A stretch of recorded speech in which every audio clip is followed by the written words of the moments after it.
Welcome to the deep dive. So let's start with this kind of provocative idea. What if the real key to thriving, in this crazy uncertain world, what if it isn't just being strong or even resilient? Something else entirely. Yeah, exactly. What if it's actually about having more to gain than to lose? Right. That's a pretty fundamental shift in thinking, isn't it? It challenges how we usually approach risk, opportunity, Mm-hmm. maybe even how smart we think we need to be. Totally. And that's exactly what we're going to tackle today. We're doing a deep dive into anti-fragility. It's a concept, a brilliant one, actually, from Nassim Nicholas Taleb. We're going to show how it connects fundamentally to what he calls options and, crucially, asymmetry. Right. This isn't just, some dry financial theory. We're talking about something that shows up everywhere. Ancient philosophy, daily life, nature. Evolution, even society, it's pervasive. So our mission, for you listening, is to really distill the key bits from the material we've looked at discussing Taleb's Antifragile. Yeah, to help you understand how spotting these options, these asymmetries, can be like a shortcut, a way to be better prepared, better informed. And actually thrive when things get unpredictable. Get ready for some, hopefully some real aha moments. Definitely. We're drawing from a lot of discussions, different takes on Antifragile, focusing specifically on how this optionality thing works across all these different areas. Okay, let's dive in then. Section 1, the foundational idea. Anti-fragility as asymmetry. Right. So at its core, it's this simple formula almost. Yeah. Antifragility, more to gain than to lose. More upside than downside. Exactly. Which equals asymmetry. And crucially, this means something that's antifragile actually likes volatility. That's the counterintuitive part, isn't it? We usually think of volatility as bad, something to avoid. We do. Fragile things break under stress. Resilient things, well, they bounce back to where they were. But anti-fragile. Antifragile things actually improve with stress, with disorder, with randomness. They feed on it. Because of that asymmetry. Like if you're wrong, you lose a little. But if you're right. You gain a lot, disproportionately.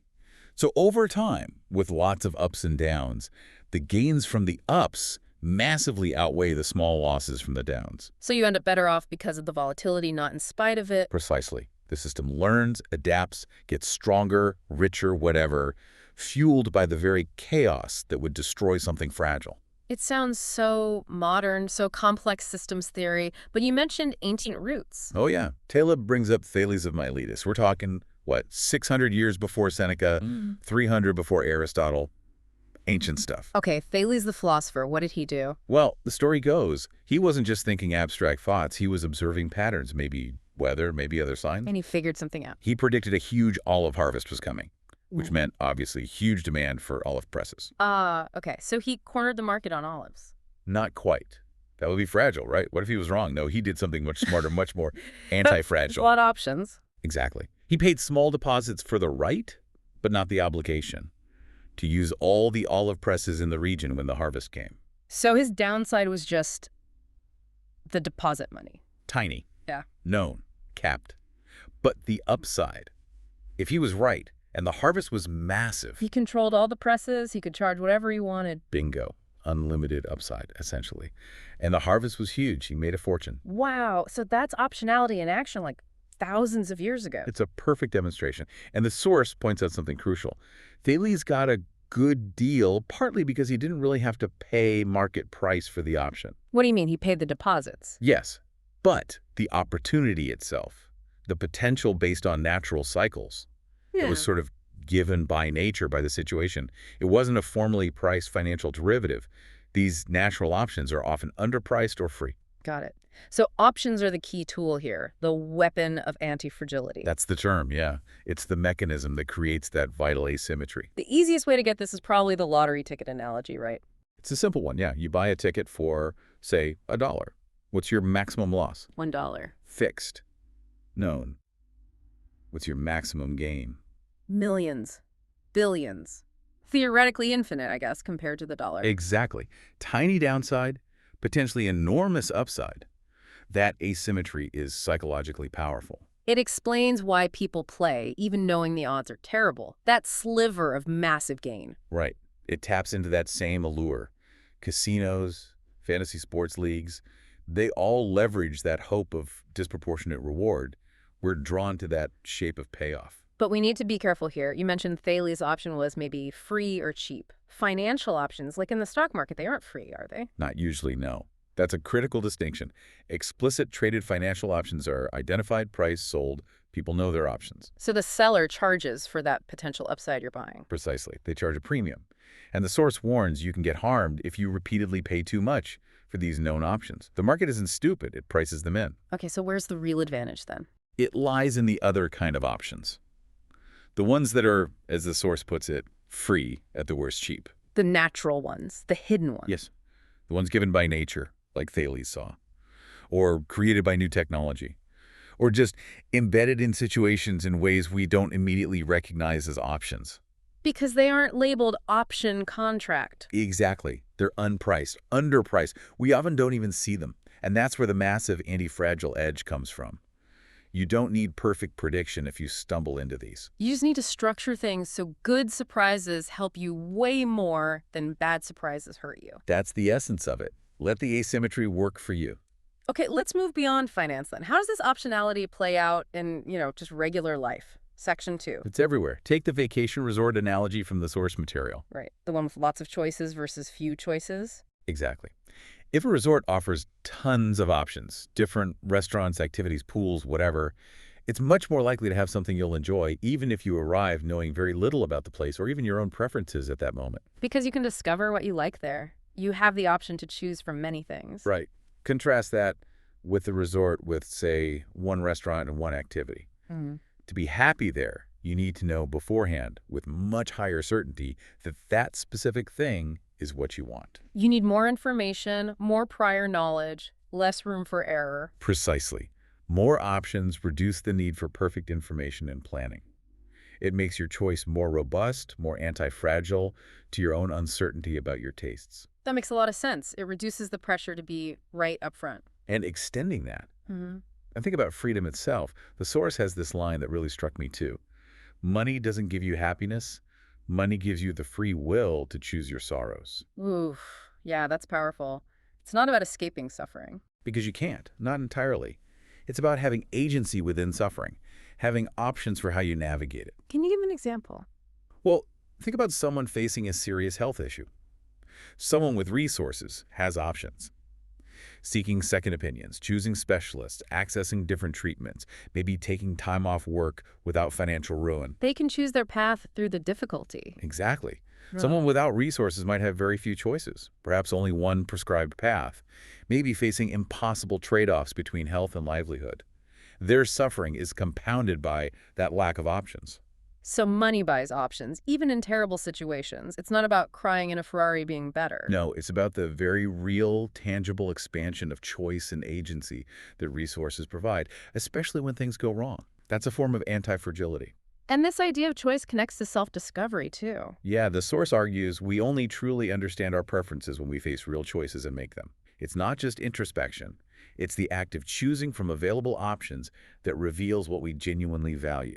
Like trying different foods reveals your favorite, not just thinking about it. Right.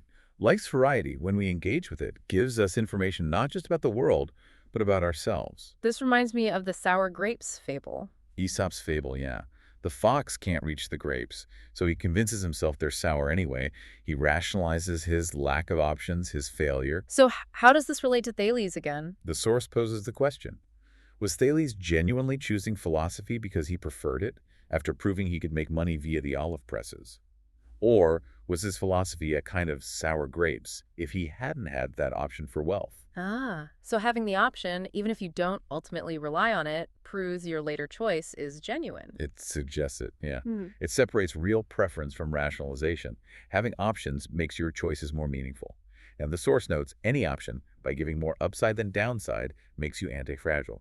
Thales, funding himself, became his own master, his own machinas, independent, full of options. Okay, so these options are everywhere. What about free options in everyday life, like things we don't even pay for? The source gives a great example. A casual party invitation. Someone says, hey, having people over Saturday, drop by if you can, no big deal. Right, it happens all the time. That's a pure option. It costs you nothing to receive the invite.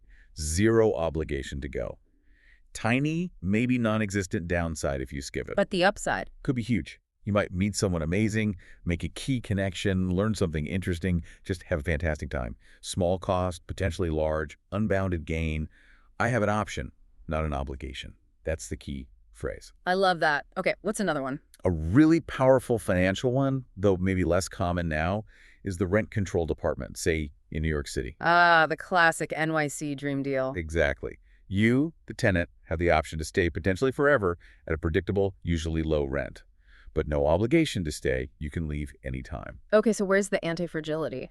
It kicks in with market volatility. If market rents skyrocket, you're protected. Your downside, rent cost, is capped. Nice.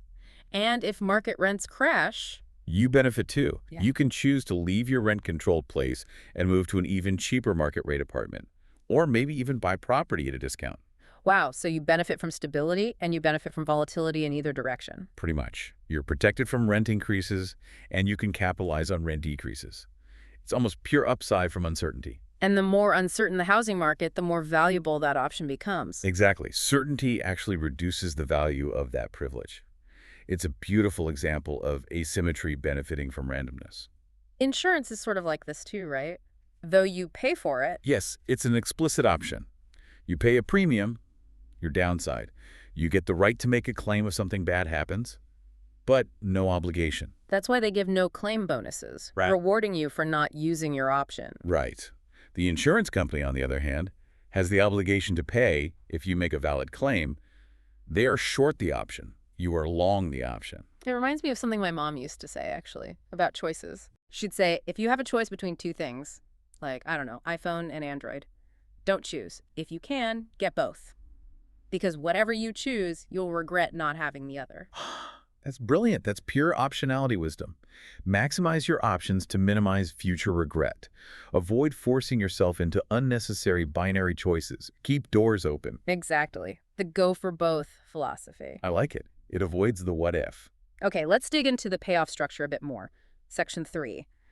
The power of dispersion, going beyond averages. Right, so when we talk about options, we often visualize these payoff diagrams. Like the car insurance example. Pay $10,000 premium. Your loss is capped at that $10,000. But if you have a massive accident, the payout covers potentially hundreds of thousands. The graph is flat at minus 10,000, then shoots upwards. So the option doesn't really care about the average outcome. Exactly. It does not care about average outcome, only the favorable one, especially the extreme favorable one. It ignores the small losses and waits for the big win. How does this apply to things like creative success, authors, artists? Their success isn't really about average liking, is it? It's far better, the source argues, to have a small number of fanatics, people who are intensely passionate, loyal, influential. Rather than a large number of people who just mildly appreciate the work. Yes, because those fanatics drive everything: buzz, sales, influence. Think about it. How many people disliking a book actually hurts the author's bottom line? Not directly. There's no negative book sale. They just don't buy it. Exactly. The source calls this the no negative domain. Dislike doesn't subtract points. This gives the creator optionality. They gain massively from strong positive reactions and lose little from negative ones. That makes sense. Like Wittgenstein. Perfect example cited in the source. Apparently, many contemporaries thought he was, well, nuts, a lunatic. Sure. But he had this small, incredibly influential cult-like following Bertrand Russell, Keynes. Their intense support carried his ideas forward far more effectively than lukewarm mass approval ever could have. So for ideas, art, politics, it's better to be polarizing than bland. Anti-fragile ideas often are, yes, a high percentage of people disliking you, combined with a low percentage of extremely loyal and enthusiastic support, can be much more powerful. Options thrive on this dispersion, these extremes, not averages. What about the luxury goods industry? How does that fit? It's another classic example of thriving on dispersion.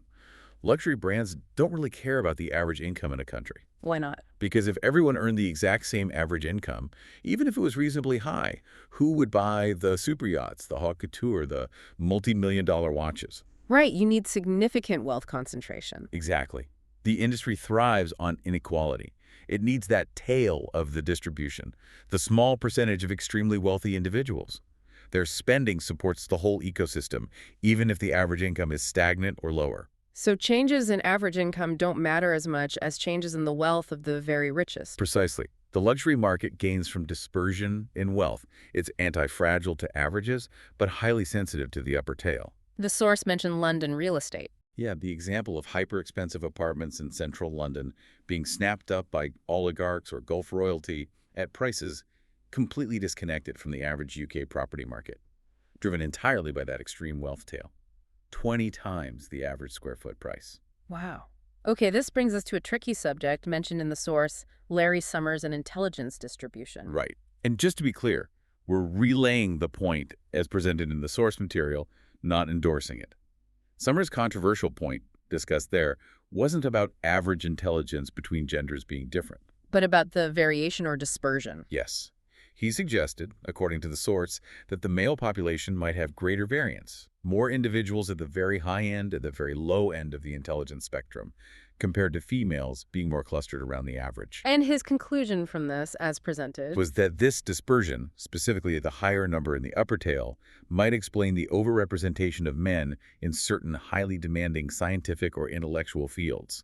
Success there, the argument goes, depends on those extreme outliers, not the average. So like the luxury market needing the super rich tail. The idea, as interpreted by the source from Summers, is that maybe societal progress in some fields isn't driven by raising the average, but by factors that influence the number of people in that high-performing tail, the risk-takers, the geniuses, the ones with exceptional imagination or courage.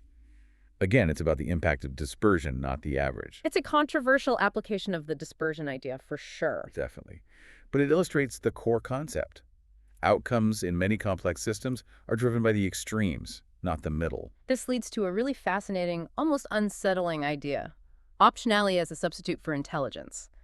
Section 4. Yeah, this is where it gets really mind-bending. The source contrasts two ways of thinking. Aristotelian versus Thalesian. Aristotelian is? Focused on being right. Using pure logic, deduction. Black and white thinking. The mistake here, the source says, is thinking that knowing about something is the same as profiting from it. You can be the world's expert on weather, but still get caught in the rain without an umbrella. Exactly. Knowledge isn't the same as payoff. The Thalesian approach, the optionality approach. Focuses on the payoff structure. Yes. And with optionality, you don't actually need to be super intelligent or have amazing insight or skill in the traditional sense. You don't need to be right most of the time. Like a venture capitalist, they expect most bets to fail. Right. All you need, the source says, is the wisdom not to do unintelligent things to hurt yourself. Yani, limit your downside and recognize favorable outcomes when they occur. Grab the brass ring when it swings by, even if you miss the last 10. Pretty much. This property, letting you be stupid about predicting the future, but still get great results because your upside is huge when you luck out. That's the philosopher's stone. Turning limited knowledge into big gains. Exactly. It mentions the math behind it, convexity bias, Jensen's inequality, basically. Systems with optionality gain more from volatility than they lose. We don't need to get deep into the math now, but that's the engine. And nature. Nature gets this. Oh, completely. Nature is the ultimate master of optionality. Think about Francis Jacobs' idea of bricolage. Tinkering. Yeah, tinkering. Nature doesn't design things perfectly from a blueprint. It tinkers. It tries things out, using whatever bits and pieces are available, recycling parts, trial and error on a massive scale. Like evolution itself. Random mutations happen. And the environment selects. Most mutations are neutral or bad. Very few are advantageous. But those few drive everything. Nature runs billions of tiny experiments constantly. The source uses the embryo example. Right. A surprisingly high percentage, maybe half, of human embryos spontaneously abort early on, often due to errors. It's harsh, but it's nature's quality control. It's easier to filter out failures than to design perfection every time. Exactly. Nature keeps what it likes and discards the rest. It holds an option on every single life form, every mutation, every embryo, and it exercises that option ruthlessly. So nature understands optionality vastly better than humans. That's what the source claims. And that nature is all about the exploitation of optionality. It's how complexity arises without a master plan.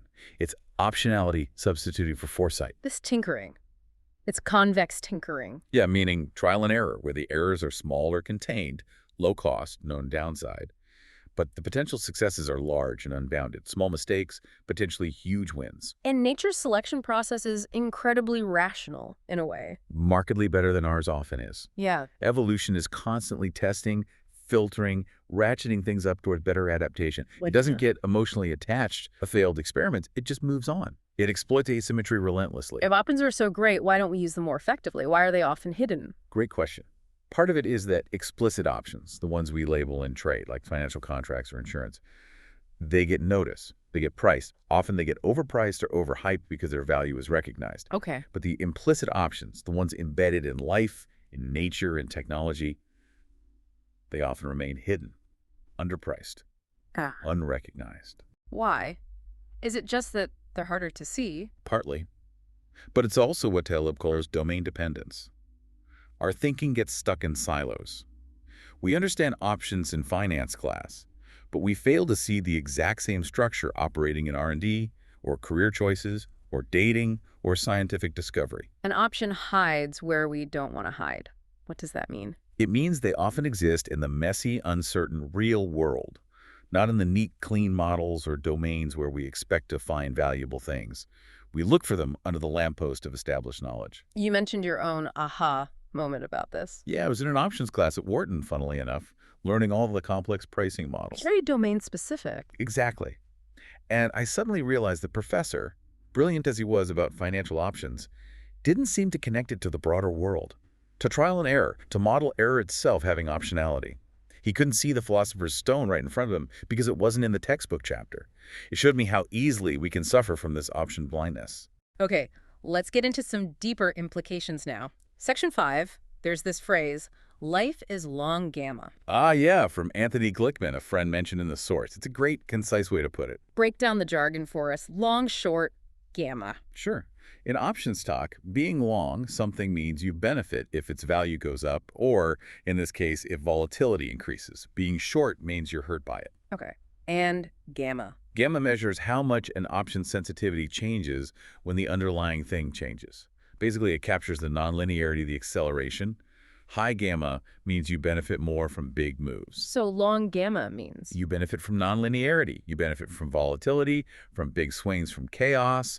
Your life, your strategy, whatever, thrives on unexpected large movements because your gains accelerate while your losses are capped. That's a life designed to be anti-fragile. Exactly. Now, this directly challenges some academic ideas, right? Like the one saying options are irrational. Yeah, the argument's often based on simplistic models from business schools that assume volatility follows neat bell curves and ignore rare, extreme events, black swans. They point to things like the long shot bias, people overpaying for lottery tickets. Right, or lottery effects in casinos. Huh. Academics sometimes use this to argue that seeking options is irrational because people seem to overpay in these specific controlled settings. But the source calls this Charlatanism dressed in the garb of science, sometimes. It falls into the ludic fallacy. the ludic fallacy. Ludic-like games. Exactly. The mistake of confusing the clean, well-defined randomness of games, like dice rolls in a casino, with the messy, wild, unpredictable randomness of real life. So criticizing all risk-taking because casinos make money is missing the point. Completely. Casinos are designed for the house to win. They have defined maximum payouts. But real life, real innovation, real discoveries. The sky is often the limit. Precisely. The potential upside in real-world optionality is often unbounded in a way a casino jackpot never is. Human progress didn't come from playing roulette. It came from taking real risks with asymmetric payoffs. And this optionality is the engine of wealth creation. The source argues it's central. Look at the businesses that historically generate the most wealth. Real estate, technology. Both dripping with optionality. Absolutely. Real estate has the option value of future development or sale price increases. Technology is all about small bets on potentially world-changing disruptions. Huge upside potential from limited initial R&D or venture capital. Compared to? Things like traditional banking, which the source argues has negative optionality, short gamma. How so? Banks typically make small, steady profits from interest margins, limited upside. But they are exposed to sudden, massive losses during crises or blow-ups. Huge, potentially unlimited downside. History shows they periodically wipe out years of profits. They're fragile to shock. So optionality isn't just a factor, it's maybe the dominant factor in progress. The source claims its role in natural, scientific, and technological evolution dwarfs everything else. Even in politics, you mentioned the Romans earlier. Right. The contrast between the Greek approach, like Kyrgyz designing Sparta system based on pure reason, Top-down design. versus the Romans, who developed their system experientially through trial and error. Polybius described how they learned How did they learn? through the discipline of many struggles and troubles. And after a disaster, they would look at what worked, what didn't, and always choosing the best by the light of the experience gained. That sounds like tinkering. Rational tinkering based on real-world feedback. Exactly. It wasn't abstract reason. It was optionality applied to governance. They tried things, kept what survived the stress test, discarded what failed. That iterative adaptive process built a robust anti-fragile system over centuries. Which brings us back to that core idea, option as a substitute for knowledge. Yes, Yeah. it's a challenging thought. Maybe a lot of what we chalk up to skill or intelligence or understanding, Might actually be the result of simply having and using options effectively. that's the bold speculation. Like in sales, success often comes from playing the numbers game, getting lots of no's, small losses, to find the few big yeses, large gains. Or like nature's evolution.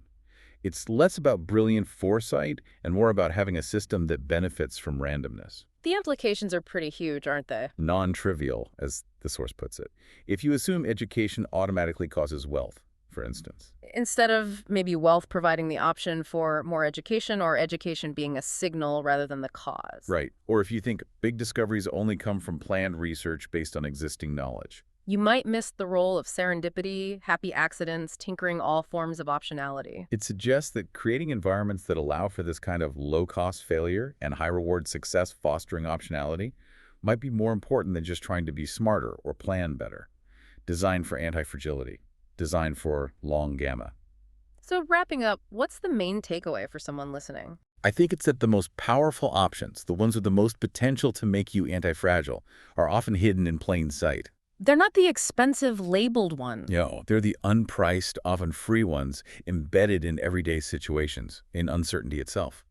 They benefit from surprises, from volatility. Errors cost little. Successes pay off big. Even happy errors become huge wins. So the skill is learning to see them. Exactly. Developing that option sense. Recognizing asymmetry where others just see randomness or risk. Okay, so here's the final thought for everyone tuning in. As you go about your week, try looking at things through this lens. Ask yourself, where are the hidden options in my life? In my job, my projects, my relationships? Where can I introduce asymmetry? How can I limit my potential downside while opening myself up to unexpected, potentially unlimited upside? Where can you make small bets with big potential? Where can you tinker and experiment safely? How can you make your life more long gamma? Start looking for those opportunities, those structures. And you might just find your own path to becoming truly anti-fragile in this unpredictable world.